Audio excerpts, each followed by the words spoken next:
Muy buenas noches, queridos amigos del Instituto Crux, a toda la comunidad virtual. Un cordial saludo en este tiempo de diálogos en crisis, o diálogos en tiempos de crisis, como lo hemos denominado. Es un placer darle la bienvenida. Soy Gonzalo Chamorro y hoy me acompañan buenos amigos para seguir reflexionando sobre esta temática. Me refiero a Guillermo Taylor, Hugo Morales y Mario Salvatierra. Guillermo, bienvenido a este espacio de reflexión, un espacio que sin duda alguna ha sido no solo de bendición para la comunidad virtual, sino un espacio de bendición para los que tenemos la posibilidad de conversar, de reflexionar, de discernir el signo de los tiempos y de intentar responder ante las circunstancias que estamos viviendo el día de hoy, como es la pandemia del coronavirus. Bienvenido, Guillermo. Gracias, aquí estamos. También un placer darle la bienvenida a Hugo Morales. Gracias, Hugo, por este tiempo que nos permite reflexionar sobre esta temática que hemos mencionado y que sin duda alguna es una oportunidad tremenda, increíble para volver a los principios del Evangelio, para volver al discipulado que el Señor nos exige, pero por supuesto para también responder a las circunstancias que nos presenta el escenario contemporáneo. Bienvenido, Hugo. Muchas gracias, Gonzalo. Nuevamente un privilegio, un gozo poder estar aquí y compartir. Y nuevamente agradezco la invitación para ser parte de esto. Muchas gracias. También la cordial bienvenida a Mario Salvatierra. Gracias, Mario, por participar junto con nosotros, reflexionar en torno a la dinámica que estamos poniendo en esta palestra y, por supuesto, ser bendecidos mutuamente, esperando la participación de toda nuestra audiencia, como también las reflexiones que provienen de tu parte. Bienvenido, Mario. Muchas gracias por la oportunidad. Qué bueno estar compartiendo con excelentes amigos, sabios, hermanos. Muchas gracias. Guillermo, una de las cosas antes de entrar al tema que nos convoca el día de hoy, que tiene que ver mucho con las evidencias del amor, hoy vamos a poder entrar un poco a la teología cristiana y específicamente a destacar la ética del amor, que ha sido un distintivo tan relevante, tan importante y que ha definido a la historia de la cristiandad, ha definido precisamente el mensaje de las buenas nuevas. Pero antes de entrar a esa temática, un poco nos puedes actualizar cómo están las circunstancias más allá de los números en Estados Unidos, porque recordamos que estamos hablando en una tensión, en un dilema. El dilema es, o abrimos los mercados para que no tengamos una crisis peor, una crisis social, política, económica, o cerramos los mercados para evitar que el virus se propague. En ese contexto estamos dialogando y en ese contexto han habido respuestas, disensiones en Estados Unidos. Cuéntanos cómo está la dinámica en la nación que te permite vivir. En este mundo traidor no es verdad ni mentira, todo depende del cristal porque se mira. Hay 50 estados y en un sistema federal los estados tienen mucho poder, mucha autoridad. Y el gobierno central o federal, el presidente tiene que tener mucha cautela en cuanto a lo que hace y no hace. En algunos casos pasados, el presidente se ha visto como un hombre que une a la nación, un hombre en cierto sentido con un toque pastoral. Este no es el caso del actual presidente, es un hombre sui generis. Más sin embargo, se ha rodeado por científicos que satisfacen las necesidades de los que quieren oír de la medicina, de los técnicos, de los epidemiólogos, de la ciencia, pero también él juega otro papel, porque hay una gran diferencia en la nación y cada estado está procediendo por su lado. Por ejemplo, mi estado, el estado de Texas, estamos entrando a la tercera fase de reintegración. Hoy que salí a hacer unos mandados, yo andaba con mi mascarilla y cuando entraba a un súper era necesario tenerlo porque se me olvidó en un momento y me vieron así algo raro, entonces me la pongo. No es porque yo tenga temor de mí mismo, sino yo tengo temor de los demás. Pero los restaurantes ahora están abriendo en este estado a un 50%. Las iglesias, y Gonzalo, de esto tenemos que hablar más tarde, ¿qué hacen las iglesias ahora? Las iglesias no se van a abrir, con algunas excepciones, pero con el distanciamiento social que han decretado. Pero ¿qué de los sanitarios? ¿Qué de los chicos? Esas cosas no funcionan. Entonces, y la otra cosa es que esta semana, lo estaba viendo hoy mismo, se abre otra controversia si el virus se propaga de cosas físicas, digamos, como un aparato como esto, cuántos minutos tarda el virus antes de fallecer y qué pasa. Y ahora algunos están diciendo, eso no es cierto. Entonces, ¿a quién creer? Claro. Y yo creo que ese es un dilema muy nacional. Y eso nos recuerda casualmente, Hugo, Guillermo, Mario, que uno de los primeros encuentros que tuvimos, de hecho el primer encuentro que tuvimos reflexionando sobre la base del libro del profesor, el doctor, el matemático, el científico de Oxford, John Lennox, uno de los elementos, Hugo, que nos resalta en este diálogo es que hemos de darnos cuenta que estamos vulnerables ante este dilema, ante la pandemia, ante la epidemia, ante el dolor, ante la crisis, ante las circunstancias que se están dando desde una perspectiva política, de una perspectiva científica y todo lo que nos junta en estos días para poder reflexionar y discernir el signo de los tiempos. Y esa vulnerabilidad pues nos da la posibilidad casualmente de reunirnos, Hugo. Sí, creo que llama mucho la atención lo que él escribe con respecto a esto, al hecho de que se pensaba hasta de cierta manera de que este tipo de pandemias, por decirlo así, o de situaciones a este nivel y de esta envergadura se vivía con una falsa creencia de que en realidad el hombre pues había de alguna manera llegado a un nivel de desarrollo tal que había dejado atrás estas cosas que en realidad uno cuando piensa en la palabra pandemia, a ver, uno dice, uno tiene que regresar a la historia para encontrar la palabra que ha habido pandemias recientes, ¿verdad? Lo que pasa es de que no había otro, se mantenían en algunas regiones, saltaban tal vez de un continente a otro, pero como está ahora la cosa, esta es una epidemia que está literalmente en todo continente, está en todo lugar, está en toda nación. Y entonces, en cosas otros de un futuro que se avisoraba muy promisorio, si lo queremos ver así en términos de lo que cada uno a nivel personal o a nivel organizacional, eclesiástico, tenía planificado, a una realidad donde me siento satisfecho con que haya logrado algo el día de hoy. O sea,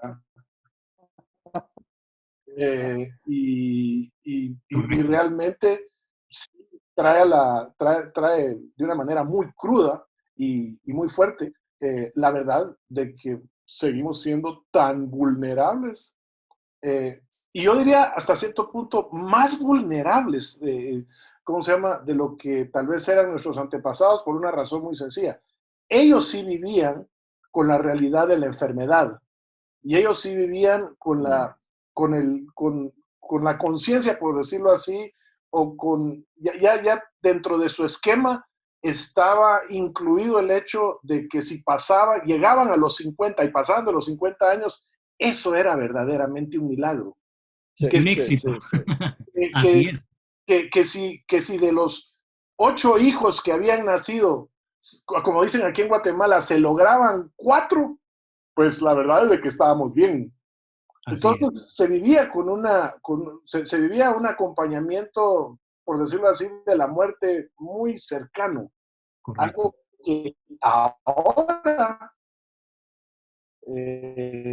nuevamente. Y en ese sentido, Mario, nos conecta indudablemente con la cosmovisión que nosotros hemos desarrollado respecto a la vida y las cosmovisiones imperios en tiempos de crisis, donde tuvimos la posibilidad de reflexionar bajo la perspectiva de que la cosmovisión que nosotros tengamos de la realidad, de la pandemia, del dolor, y una de las cosas que destacamos de que una de las cosmovisiones que ha prevalecido, por lo menos en los últimos 70 años, es el paradigma científico, donde creemos que precisamente a través de ese paradigma científico encontraremos inherentemente la felicidad del ser humano, el desarrollo del ser humano, y no solo eso, sino también la capacidad de controlar la naturaleza, se planteaba en el orden de las cosmovisiones actuales. Sin embargo, eso hoy está en jaque y lo pudimos dialogar y lo podemos seguir reflexionando sobre esta premisa porque quedarnos con un solo paradigma, el paradigma científico, ya ha sido demostrado en la historia,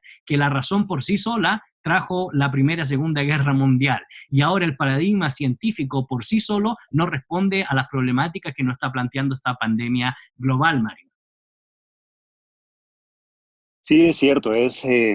Yo creo que la humanidad, como bien decía Hugo, se ha sentado sobre sus logros y desde ese pedestal piensa que se ha vuelto intocable en en todos los aspectos del sufrimiento y del dolor. Eh, Recordamos a Nietzsche, por ejemplo, y él odiaba la cosmovisión cristiana y los valores cristianos porque decían de que eso lo volvía a uno débil. Pero aquí es donde nosotros tenemos que reflexionar y ser conscientes si de verdad nuestra cosmovisión nos hace débiles o de verdad nos fortalece para poder atravesar estos tiempos de dolor y de sufrimiento. El cientificismo, el poner la fe en la ciencia, se ha puesto en jaque hoy en día, porque la ciencia no ha logrado encontrar hasta el momento una cura y quizá en algún momento lo va a encontrar. Pero al final de cuentas, no solo es el punto de la cura, sino es el punto de dónde sentamos las bases humanas, en dónde está realmente cimentado el ser humano, no solo para encontrar una respuesta de su origen, de su significado, sino también de su propósito en cuanto a atravesar el dolor. ¿Por qué sufrimos? ¿Por qué es necesario sufrir? Y al final de cuentas, y como bien lo menciona Lennox en su libro, y quizá lo vamos a tocar más adelante, el sentido de justicia última. ¿Será que todo se acaba cuando morimos o hay un sentido de justicia que trasciende todo esto? Así que nosotros podemos hacernos la pregunta, ¿o Dios o la naturaleza? Creo que fue Descartes, si mal no recuerdo, el que decía, o Dios o la naturaleza, para decir que eran prácticamente lo mismo, ¿no? La sustancia divina. Pero Baruch hoy Spinoza. Spinoza era, ok, Correcto. perdón.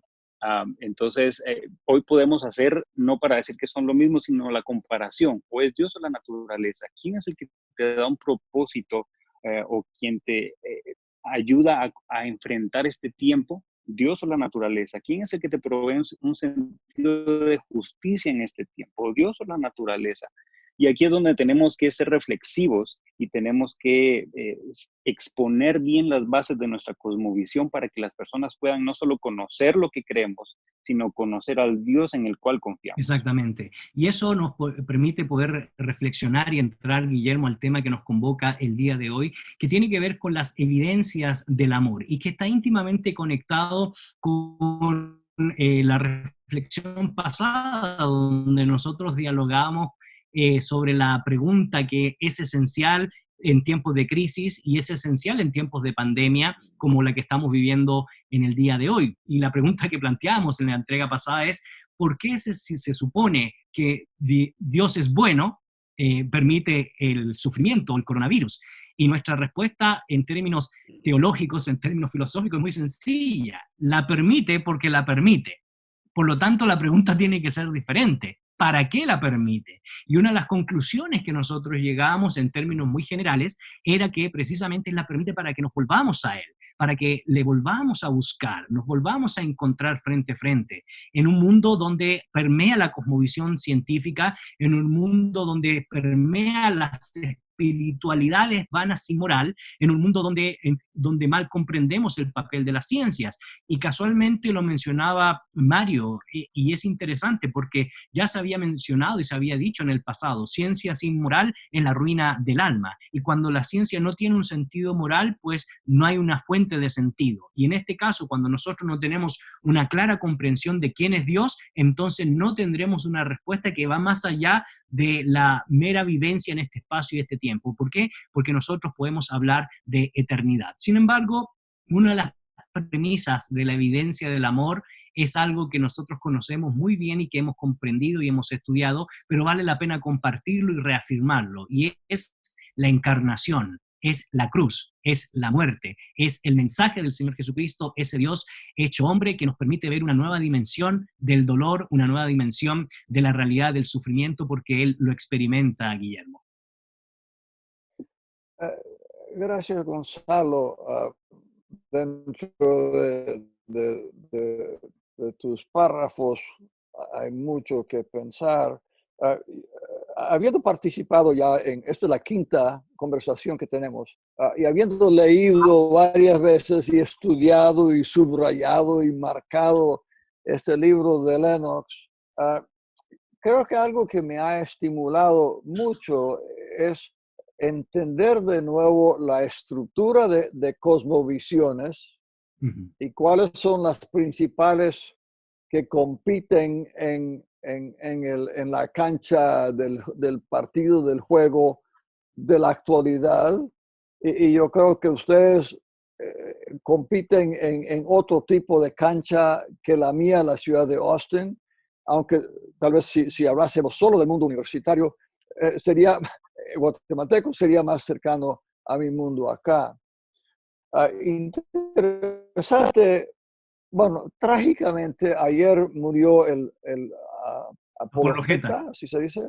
Así es. Apologeta Ravi Zacharias, hombre nacido, criado en sus primeros años en la India, y un señor brillante, con ahora un tremendo equipo, pero estaba leyendo en la prensa secular la noticia de su muerte y de su contribución, y también la prensa evangélica, que era un poquito más crítica por algunas cosas.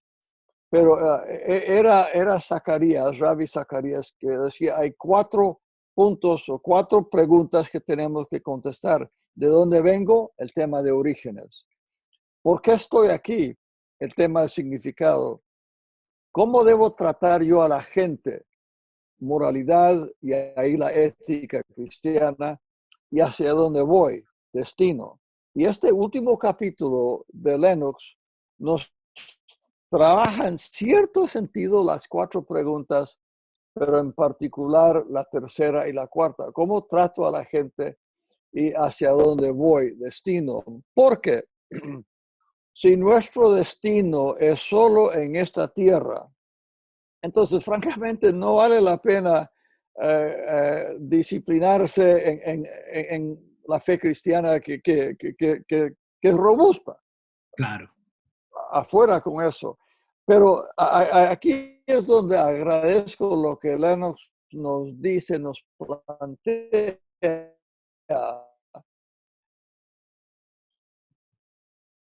Y en este último capítulo,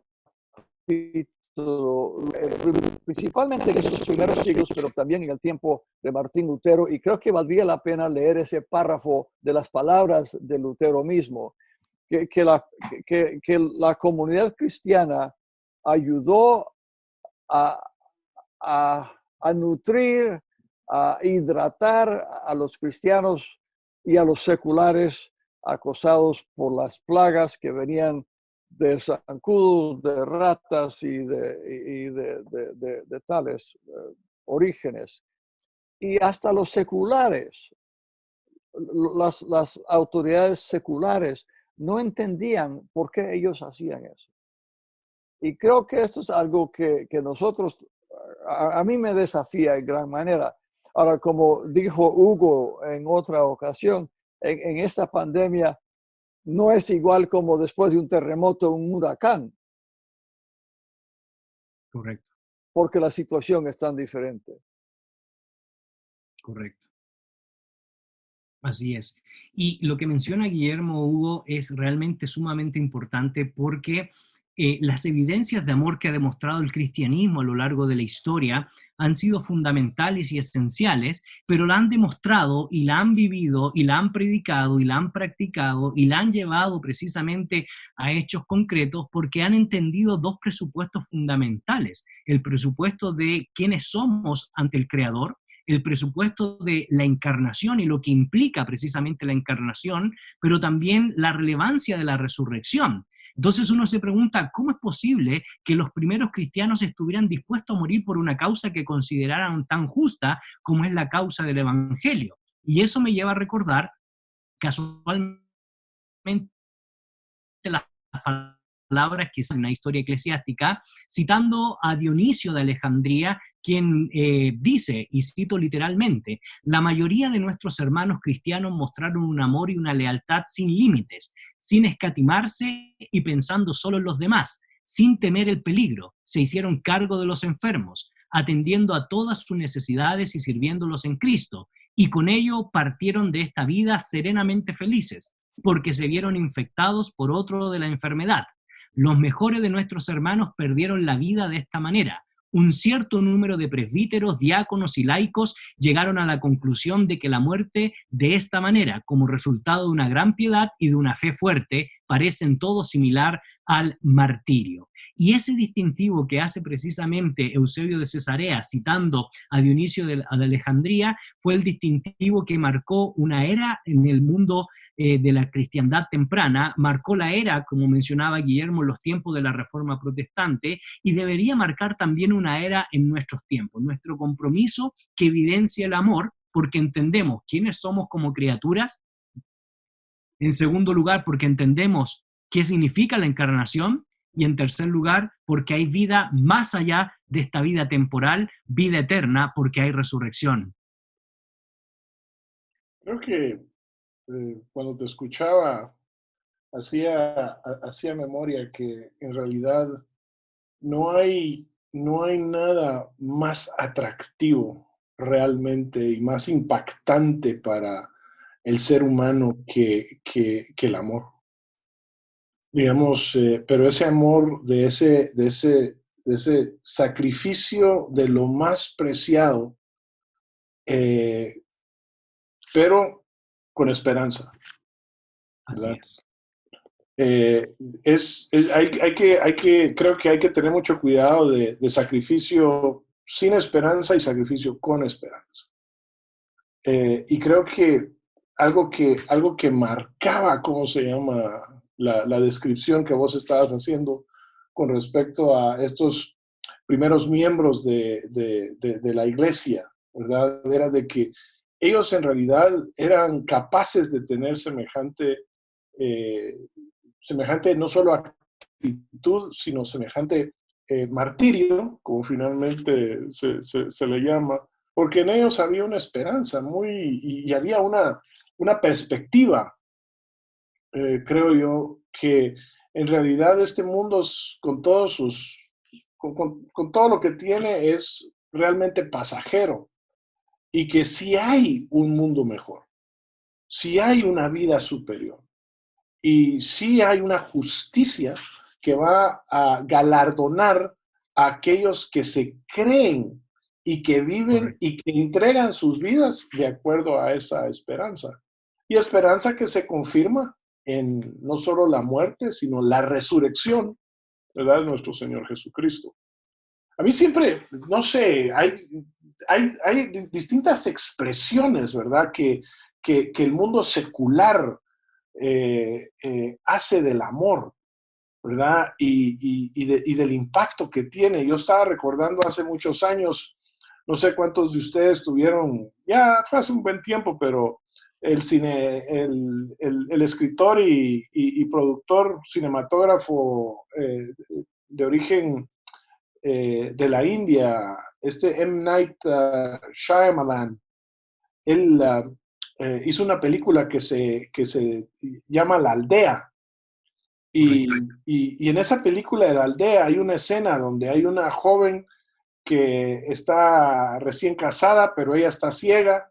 Ella tiene que cruzar el bosque donde supuestamente están unos monstruos, ¿verdad?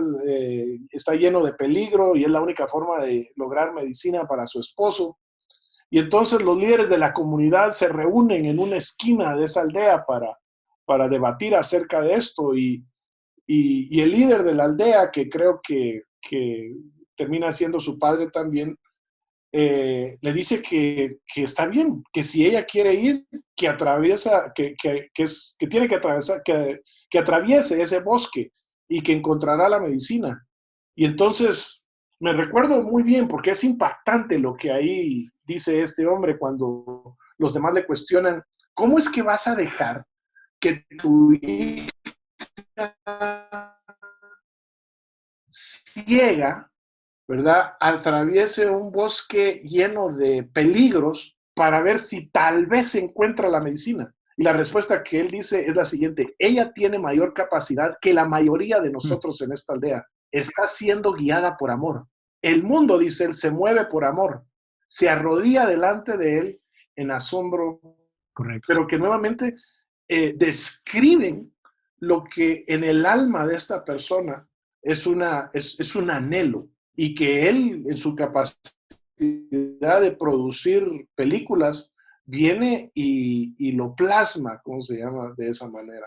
Entonces uno dice, si el mundo secular, ¿verdad?, lo reconoce y reconoce ese sacrificio, reconoce, ¿cómo se llama?, esa entrega, y con la esperanza, ¿cómo se llama?, que es una esperanza pasajera en este caso, pero ahí está el elemento. ¿Qué mayor impacto, verdad?, que el amor de alguien que garantiza esta esperanza con la resurrección lograda a través del Padre Celestial que lo levanta de la tumba. Es un mensaje que uno lo mira, tal vez uno puede decir, desapasionada lógica. No solo eso, embellece otros elementos que son Claro. distintivos, Mario, dentro del pensamiento cristiano. Y estamos hablando de evidencias de amor, evidencias que surgen a partir de la pregunta, como nos plantea Guillermo. Y esas respuestas, como la encarnación, como la resurrección, como la justicia que mencionó Hugo,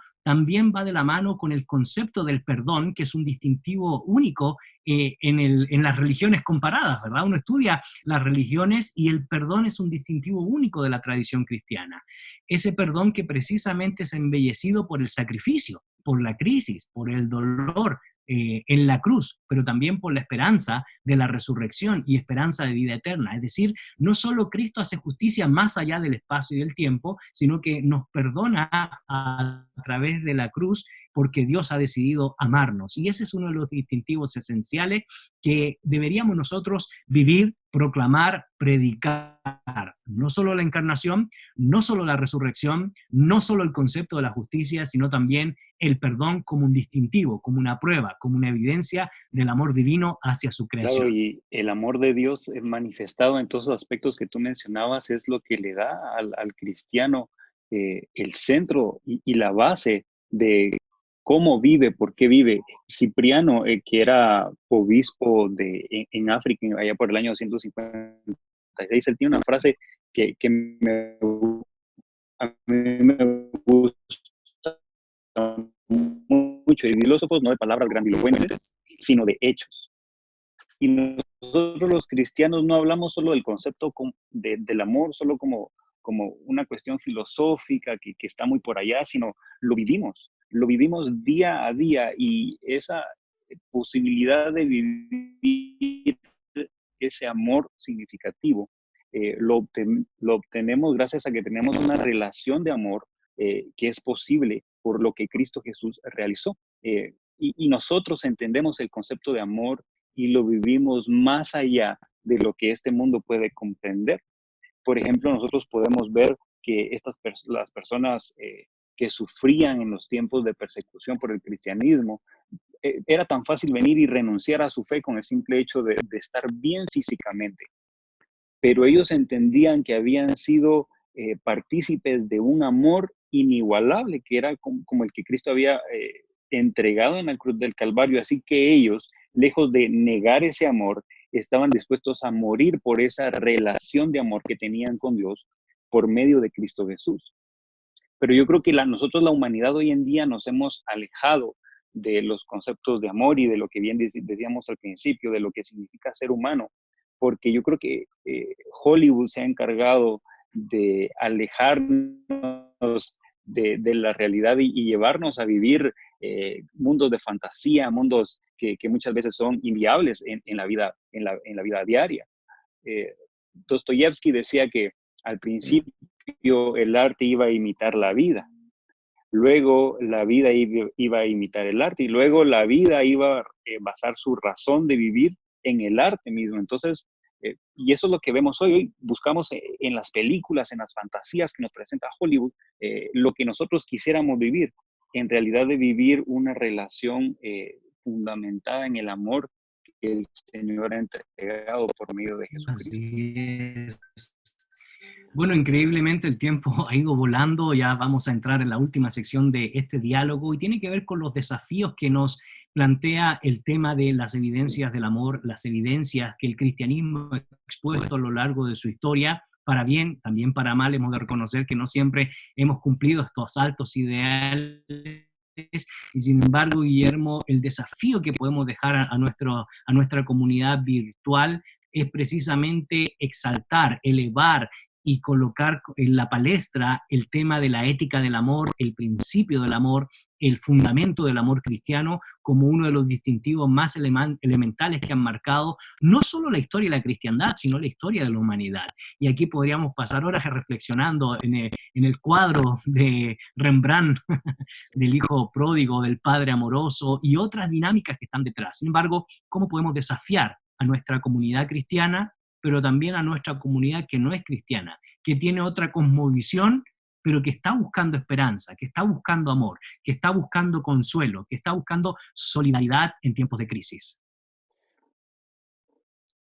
En estos días he estado leyendo, y creo que hice comentario la semana pasada, que un estudio hecho en Inglaterra a raíz de las iglesias que se reúnen virtualmente, que en primer lugar sus congregaciones han subido a congregación virtual.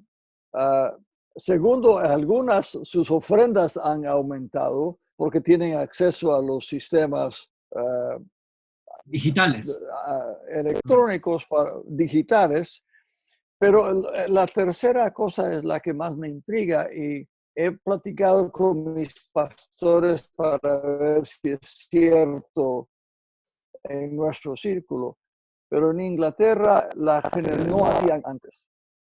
Y creo que eso sería algo que deberíamos investigar dentro de nuestra propia realidad. Yo lo quiero hacer acá, pero ustedes allá. Si esta pandemia está provocando inquietudes en cuanto a fe o no fe, eso es una cosa. Segundo, algo que se comentó y lo quiero subrayar, que en estos primeros siglos de la iglesia, cuando los cristianos en medio de las plagas se entregaban al servicio del prójimo y al ajeno, al secular o al romano, ellos sabían que esta vida es temporal, que es una etapa de tiempo, espacio en este globo terráqueo, pero lo final viene después de la muerte. Entonces, para ellos, morir no era la tragedia. Ahora, uno de mis amigos seculares acá, cuando falleció su abuelita, él que no tiene fe en nada, de nada, de nada, de nada, me dijo, mi abuelita está en un mejor lugar. Ah, vaya, pues. ¿Y eso de dónde viene? Un mejor lugar, ¿según quién? Pero un temor que tengo, Gonzalo, Mario y Hugo, es que en nuestro pueblo evangélico, cuando yo era niño, que consta hace mucho tiempo, porque ahora voy para 80, pero se cantaban muchos himnos de la segunda venida o del más allá. Ahora uno diría, esos eran himnos escapistas. Bueno, tal vez sí, pero la verdad es que la enorme mayoría del pueblo evangélico era pobre. Claro. Y los sistemas políticos, económicos no daban espacio para avanzar. Eso vino por las generaciones y cambio en la educación. Pero lo que yo creo que tenemos que preguntarnos y desafiar a los amigos que nos están viendo o escuchando es si hemos perdido esa esperanza. ¿Por qué? Bueno, porque estamos viviendo la buena vida, ¿no? Estamos bien. Yo tengo un carro, 2 carros, tengo una familia, 2 hijos o 1 y medio o lo que sea. Estoy bien y quiero gozar de este momento. Y creo que un desafío, Gonzalo, para nosotros los evangélicos es examinar de nuevo cuál es nuestro concepto de la esperanza y del futuro después de la muerte. Esa es una cosa muy, muy seria. ¿Cuándo hemos predicado sobre esto en los Excelente, últimos muchas 10 años? gracias. Mi estimado Hugo, desafíos y reflexiones finales. Creo que me alineo bastante con lo que está diciendo Guillermo. Cuando uno regresa y nuevamente escucha esos testimonios, cuando uno habla acerca del desarrollo de la iglesia en lugares de altísimo riesgo y persecución, lo que existe es exactamente eso. Digamos, esa expresión de amor se vuelve una acción de riesgo. Tiene un precio, tiene un precio. El amor tiene un precio. Entonces la pregunta que creo que digamos, si yo estuviera del otro lado, si no fuera creyente, yo la pregunta que estaría haciendo es, bueno, ¿y qué precio están pagando los creyentes por mostrar amor? ¿Verdad? Porque el verdadero amor tiene un precio.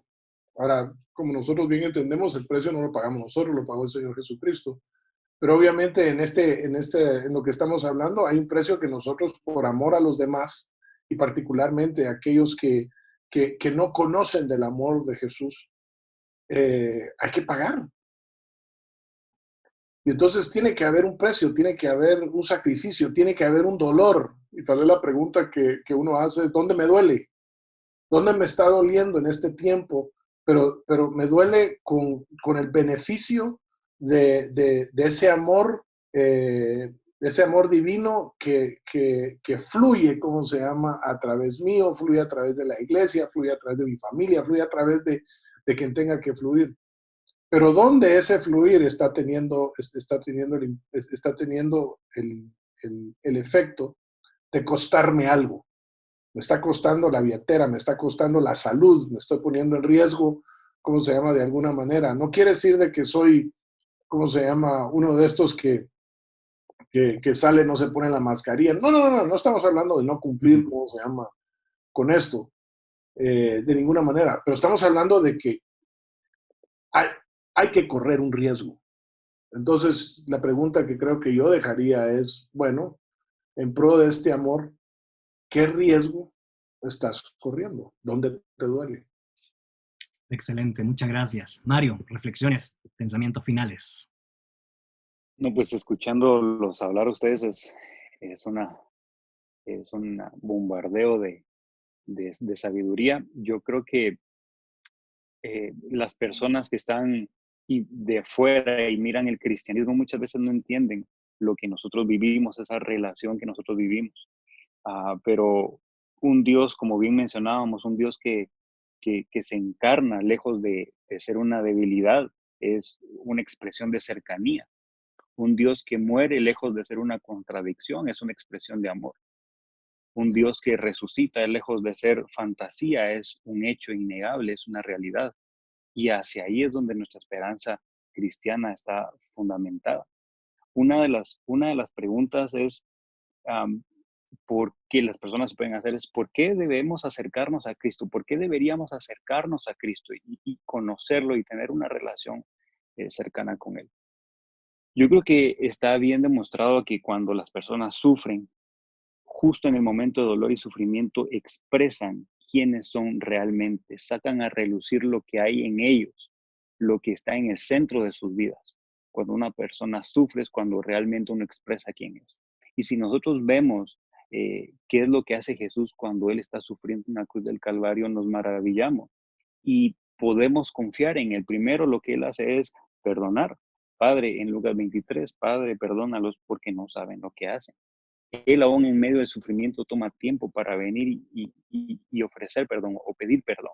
En Lucas 23 también vemos que Él promete, Él está con el ladrón ahí a la par y le dice, yo te prometo que estarás conmigo en el reino. Entonces Jesús viene y hace una promesa, despreocupándose del sufrimiento que Él tenía, hace una promesa.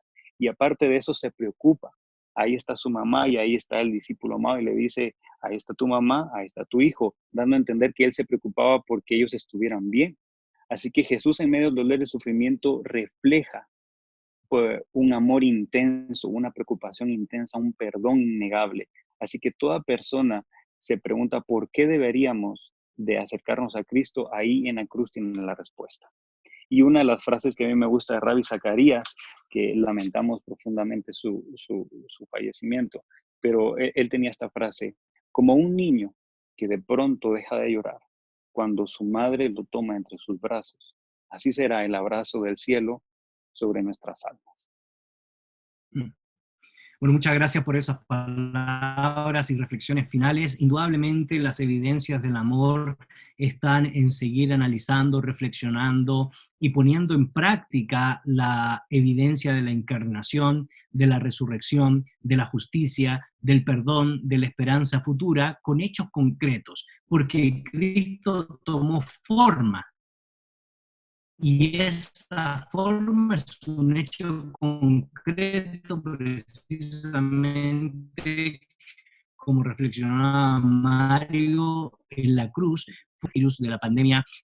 Y eso nos lleva a generar un gran evangelio de nuestro Señor Jesucristo, como hemos dado ejemplo a la luz de la historia, en la iglesia primitiva, en la iglesia medieval, en la iglesia moderna, en época de la Reforma, en la iglesia contemporánea, pues es el llamado a no solo reinventarnos, sino que tener un fundamento sólido de que lo que hacemos es por y para los demás, por causa del amor de Dios que se ha entregado a nosotros hasta lo sumo. Queremos darles buenas noticias. Sí. Quiero decir una cosa final que Sí. me vino mientras escuchaba a Hugo Mario. Yo creo que debemos estar sensibles a medida que se va abriendo la economía, el movimiento de la gente, de ver dónde podemos tangiblemente servir al prójimo que de veras ha sufrido. Familias que no han tenido alimento o educación. Pienso en la niñez de familias pobres de América Latina que no tienen acceso a internet o a computadora o a un teléfono. Pero estar en una condición de espera, de vigilancia para ver a quién podemos servir después de la crisis. Solo eso. Excelente, buenísimo, porque la crisis nos debe llevar a ser generosos, solidarios y acompañar al desvalido, acompañar a aquellos que necesitan. Y el hecho de reinventarnos no significa tener más aparatos tecnológicos. El hecho de reinventarnos es encontrar los medios suficientes para expresar ese amor cristiano y sobre todo con aquellos que lo necesitan. Te queremos invitar para el próximo jueves para finalizar estos tiempos de diálogos. Ha sido un espacio de reflexión muy rico, el diálogo, el coloquio, la entrega y la pasión de los que han participado en este foro ha sido elemental y fundamental. Así que te invitamos a nuestra próxima entrega y también te invitamos a que estés pendiente porque el 1 de junio presentaremos el libro Diálogos en tiempos de crisis. Va a ser un libro que usted podrá descargar en la página del Instituto Crux.org de manera gratuita y es una serie de ensayos que precisamente van en esta línea. Discernir el signo de los tiempos, expresar amor por medio de la pluma, por medio de la letra, pero sobre todas las cosas ser relevantes en un mundo que exige un compromiso auténtico de cristianos y discípulos auténticos. Hugo, muchas gracias. Guillermo, muchas gracias. Mario, muchas gracias por este tiempo de reflexión. Y a ustedes, queridos amigos de la comunidad virtual, les invitamos a que estén pendientes de todas nuestras publicaciones, de todos los desafíos que estamos planteando a través del Instituto Crux. En su Facebook o en su Instagram nos pueden encontrar como Instituto Crux.